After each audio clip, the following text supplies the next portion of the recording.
தன்னலம் ஒன்றையே குறிக்கோளாக வாழ்ந்த பொதுவுடைமை தலைவர் தோழர் நல்லக்கண்ணு. அரசியலில் நேர்மை, பொது வாழ்வில் தூய்மை, லட்சியத்தில் உறுதி என்னும் முழக்கங்களை பல அரசியல்வாதிகள் எழுப்பக்கூடும். ஆனால் இவற்றிற்கு சொந்தக்காரர் தோழர் நல்லக்கண்ணு மட்டுமே.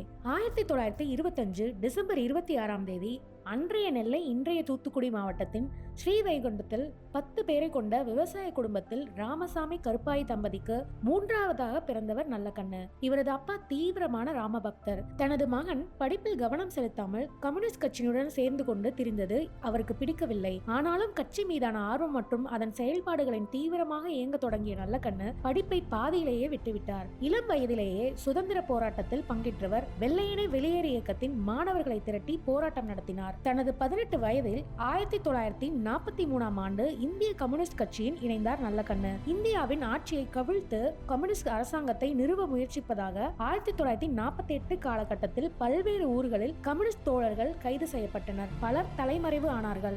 2 ஆண்டு காலம் தலைமறைவில் இருந்து தோழர் நல்லக்கண்ணு 1949 டிசம்பர் 20 அன்று கைது செய்யப்பட்டார். அவரது மீசையை பொசுக்கியும் முடிகளை பீத்தும் போலீசார் நடத்திய சித்திரவதையே நல்லக்கண்ணு மீசையை துறக்க காரணமானது. அப்போதும் வாயை திறக்காமல் நெஞ்சுரத்தோடு இருந்தவர் தான் நல்லக்கண்ணு. அவருக்கு ஆயுள் தண்டனை விதிக்கப்பட்டு 7 ஆண்டுகள் சிறையில் இருந்தார். சிறையில் இருந்து வெளிவந்த நல்லக்கண்ணுவுக்கு பெண் கொடுக்க முன்வந்தவர் சாதி ஒழிப்பு போராளி அன்னசாமி. 1958 ஜூன் 5 நெல்லையில் திருமணம். கட்சியின் லட்சியங்களை உணர்ந்து வளர்ந்த ரஞ்சிதம் வாழ்க்கை துணையாக மட்டுமன்றி நல்லக்கண்ணுவுக்கு உற்ற தோழராகவும் இருந்தார். மனைவி 2016ஆம் ஆண்டு டிசம்பர் மாதம் காலமானார். இந்த தம்பதியினருக்கு 2 மகள்கள். ஒடுக்கப்பட்ட மக்களின் உற்ற தோழராக இருந்தவர் நல்லக்கண்ணு. நாங்குநேரி வான மாமலை கோயிலுக்கு ஒடுக்கப்பட்ட மக்களை அழைத்து செல்லும் போராட்டம், வீடுகளுக்கு நிலை வைத்துக் கொள்ளும் உரிமையை நிலைநாட்டும் போராட்டம், செருப்பணிந்து பொது வீதிகளில் நடக்கும் போராட்டம் என்று நல்லக்கண்ணு நடத்திய போராட்டங்களின் வரலாறு நீளமானது.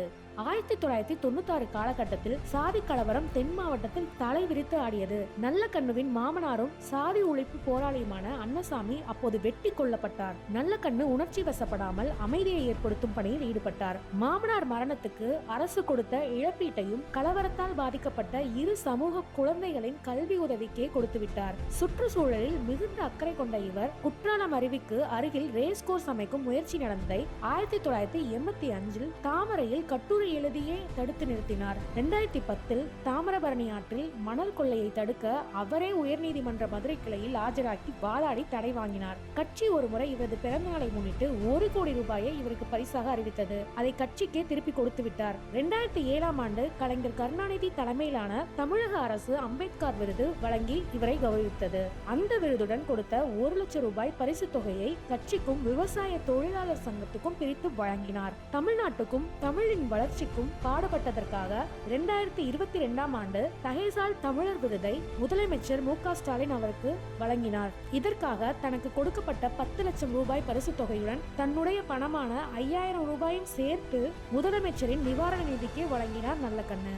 இந்திய கம்யூனிஸ்ட் கட்சியின் கிளை செயலாளர், இடை கமிட்டி செயலாளர், விவசாய சங்கத்தின் மாநில செயலாளர், விவசாய தொழிலாளர் சங்கத்தின் மாநில செயலாளர், கம்யூனிஸ்ட் கட்சியின் தேசிய குழு உறுப்பினர், நிர்வாக குழு உறுப்பினர், செயற்குழு உறுப்பினர், மாநில செயலாளர் என பல பொறுப்புகளை வகித்துள்ளார். 2 முறை தமிழ்நாட்டு சட்டமன்ற தேர்தலில் இந்திய கம்யூனிஸ்ட் கட்சி சார்பில் அம்பாசமுத்திரம் தொகுதியில் போட்டியிட்டு தோல்வியை தழுவினார். 1999 கோவை நாடாளுமன்ற தொகுதியில் போட்டியிட்ட இவர் பாஜக வேட்பாளர் சி.பி. ராதாகிருஷ்ணனிடம் தோல்வியடைந்தார். சிறந்த நூலாசிரியர், கட்டுரையாளர், விவசாயிகளுக்கான, தொழிலாளர்களுக்கான, மக்களின் பொது பிரச்சனைக்காக என எப்போதும் களத்தில் நின்றவர். வாழ்க்கையில் இறுதி வெற்றி என்று எதுவுமே இல்லை, வாழ்க்கை முழுக்கவே போராடி கொண்டே இருக்க வேண்டும் என்று கற்பித்தவர் தோழர் நல்லக்கண்ணு. பொது உடைமை, சமூக நீதி, சாதி ஒழிப்பு, மதவாத எதிர்ப்பு, தேசிய இன பிரச்சனை, தமிழுக்கு சிறப்பு, தமிழின மேம்பாடு ஆகிய அனைத்துக்கும் சரிசமமான முக்கியத்துவம் கொடுத்து உழைத்தவர். சிந்தனை சிற்பி சிங்காரவேலரின் நீட்சியாக மாவீரன் ஜீவாவின் தொடர்ச்சியாக இருந்தவர்.